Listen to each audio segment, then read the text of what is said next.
Hello everyone, আমি পৌলমি। আমার প্রথম ব্লগে আপনাদের সবাইকে স্বাগত।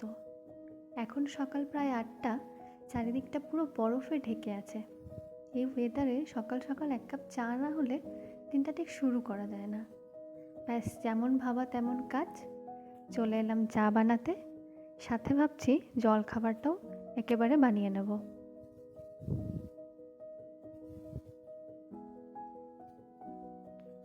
চা বসিয়ে দিলাম, চাটা ফুটতে থাকুক, এদিকে জলখাবারটা বানিয়ে নিই। চা জলখাবার দুটোই রেডি, এবার তাড়াতাড়ি খেয়ে ফেলি। আজকে ভাবছি একটু বেরোবো।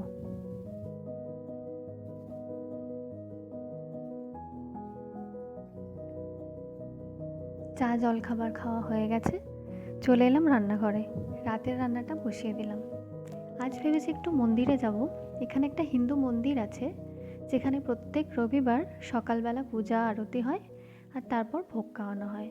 দেশ থেকে এত দূরে দেশের মানুষজনের সাথে ভোগ খেতে বেশ ভালোই লাগে। তাই রবিবারগুলো চেষ্টা করে একটু মন্দিরে যাওয়ার। যে রবিবারগুলো ওয়েদার ভালো থাকে, মানে ধরুন স্নোফল বা বৃষ্টি বাদল হয় না, সেই রবিবারগুলো মন্দিরে যাই। আজও ওয়েদারটা বেশ ভালোই আছে, তাই ভেবেছি আজকে একবার যাব। রাতের জন্য আলু, মটরশুঁটি, পেঁয়াজ আর টমেটো দিয়ে একটু তরকারি বানাচ্ছি। শীতকাল মানেই তো মটরশুঁটি, তরকারি, ডাল, কচুরির পুর সবেতেই মটরশুঁটি। গল্প করতে করতে রান্না প্রায় অনেকটা এগিয়ে এসছে। এবারে আলু আর মটরশুঁটিটা দিয়ে কিছুক্ষণের জন্য কষতে দেবো, তারপর একেবারে জল ঢেলে যাব সেদ্ধ হতে দিতে, তারপর যাব রেডি হতে।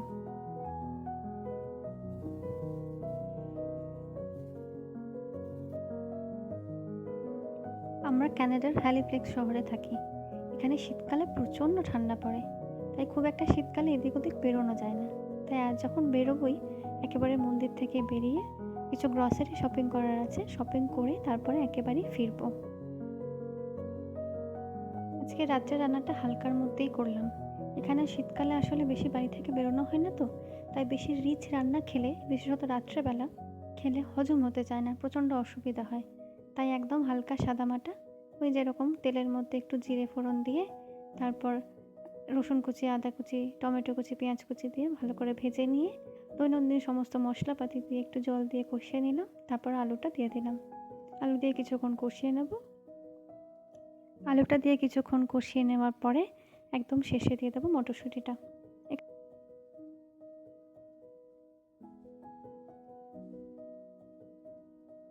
এখানে ম্যাক্সিমাম সবজি ফ্রোজেনই পাওয়া যায়, মটরশুঁটিটাও একেবারে ছাড়ানো ফ্রোজেন পাওয়া যায়। মটরশুঁটিটা খুব তাড়াতাড়ি সেদ্ধ হয়ে যায়, সেজন্য একদম শেষে দিয়ে একটুক্ষণ কষিয়ে নেব, তারপর জল ঢেলে দেবো সেদ্ধ হতে।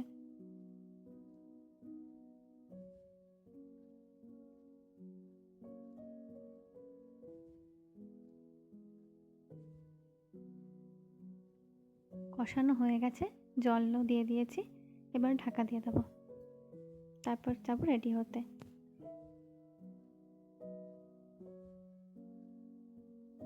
বেরিয়ে পড়েছি মন্দিরের উদ্দেশ্যে। এখান থেকে 2-3 মিনিট হেঁটেই বাস স্ট্যান্ড, ওখান থেকে বাস ধরে যাব মন্দিরে। একটু বেলা হয়ে গেছে, তাই বরফগুলো বেশ কিছুটা জায়গায় গলে গেছে। চলুন তাহলে এবার বাস ধরার উদ্দেশ্যে যাই।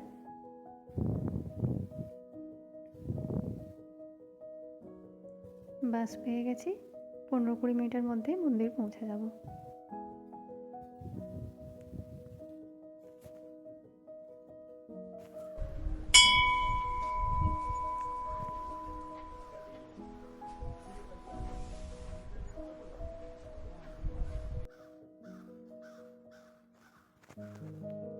মন্দির থেকে বেরিয়ে চলে এসেছি অ্যাটলান্টিক সুপার স্টোরে।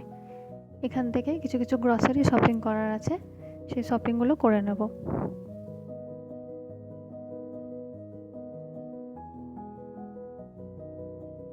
এখানে অ্যাটলান্টিক সুপার স্টোরটা একটু সস্তা। কি সুন্দর লাগছে দেখুন, হলুদ কমলা রঙে চারদিকে ভর্তি হয়ে আছে।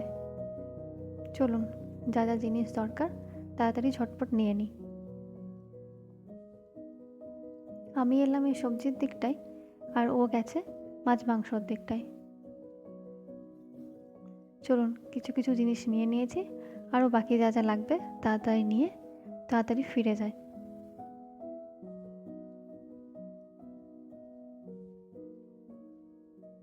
সকালবেলা যখন বাড়ি থেকে বেরিয়েছিলাম আকাশটা বেশ মেঘলা ছিল, কিন্তু ফেরার সময় দেখছি বেশ মিষ্টি রোদ উঠেছে। তাই ফেরিতে করে ফেরার সুযোগটা আর ছাড়তে পারলাম না। তাই ভাবলাম বাসে করে আর ফিরবো না, ফেরিতে করেই ফিরবো। চলুন যাই।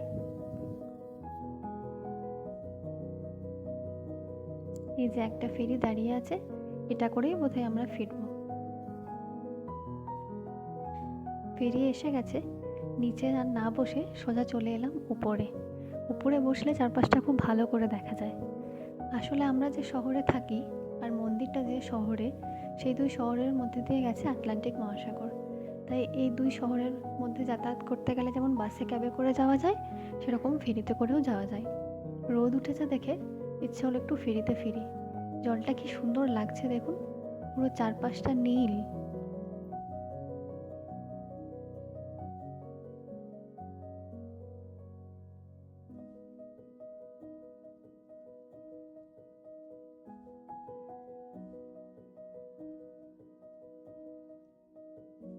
ফেরিতে ওপরে বসলে এই ঠান্ডা হাওয়াটা একটু লাগে ঠিকই, কিন্তু জলটা এত সুন্দর লাগে, সেজন্য এসে ওপরেই বসলাম।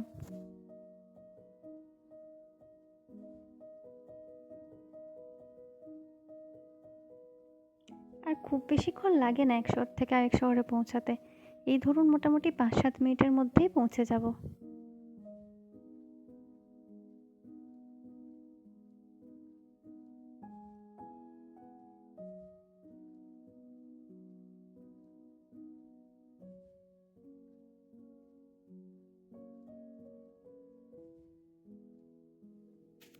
বাড়ি ফিরে গেছি, আর এই হলো আজকে আমাদের বাজার।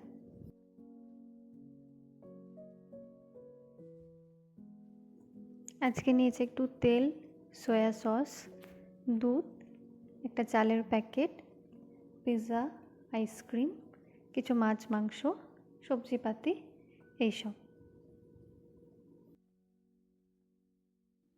আজকে একবার ইন্ডিয়া মার্কেটও গেছিলাম। ওখান থেকে নিয়েছে একটু কেওড়ার জল, একটু বিরিয়ানি এসেন্স, আর সাথে নিয়েছে একটু সানের বিরিয়ানি মশলা। এখানে তো কলকাতার মতো বিরিয়ানি পাওয়া যায় না, তাই খেতে ইচ্ছে হলে ঘরেই বানিয়ে খেতে হয়।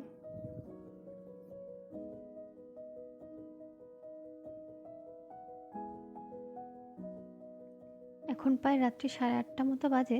চলে এলাম একটু পায়েস বানাতে। একটু সেমই, কাজু, কিশমিশ ঘি দিয়ে ভেজে নিচ্ছি।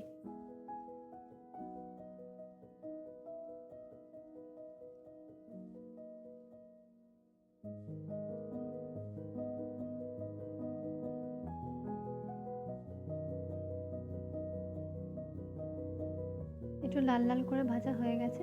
এবার আস্তে আস্তে একটু একটু করে দুধ মেশাতে থাকবো আর নাড়তে থাকবো। আর একদম শেষে দিয়ে দেবো চিনি। এখানে যেহেতু মিষ্টি খুব একটা পাওয়া যায় না, মানে ধরুন ফ্রোজেন মিষ্টি পাওয়া যায় কিন্তু ফ্রেশ মিষ্টি তো পাওয়া যায় না, তাই মিষ্টি খেতে ইচ্ছে হলে এই পায়েস, গাজরের হালুয়া এসবই ভরসা। এসব একটু একটু বানিয়ে নিই।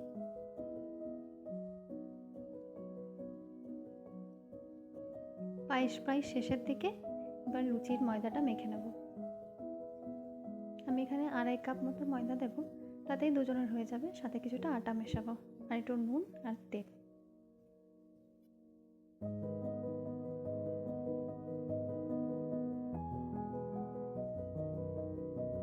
পায়েসটা হয়ে গেছে, চিনিও মেশানো হয়ে গেছে। এবার নামিয়ে নেব পায়েসটা। লুচি ভাজা প্রায় শেষের দিকে। এবার তাড়াতাড়ি ঝটপট বাকি কটা লুচি ভেজে খেতে বসে পড়বো।